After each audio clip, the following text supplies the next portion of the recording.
Hello friend, आपण माने केमती अछंती। ममता किचन को आपण मन को स्वागत। आज मु कोनोसी रेसिपी शेयर करबिनी।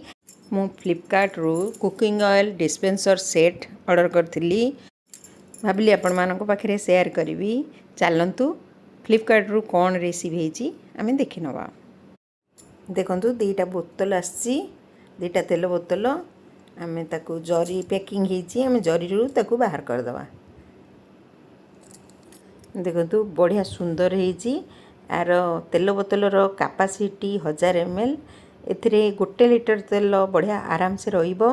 यार प्लास्टिक क्वालिटी भी बहुत मस्त अच्छी। देखंतु बढ़िया सुंदर भी देखा होची। दीटा को बोतल पूरा सेम अच्छी। आमर बोतल मैला हो गले भी आम हाथ पुरेकी ताकू सफा भी करिपरिबा।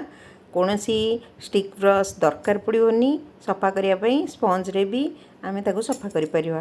देखंतु बढ़िया मस्त होती। हैंडल भी अच्छी, हैंडल भी भल मजबूत अच्छी। यार दाम 429 टंका। मुझे 5 स्टार देवी। आपण मानकू मो वीडियो केमती लगिला निश्चय कमेंट बॉक्स रे जणेबे। जदि मो वीडियो आपण मानकू पसंद लगे ताहले प्लीज लाइक एंड सब्सक्राइब करने को जमा भी भूलिबेनी। जय जगन्नाथ।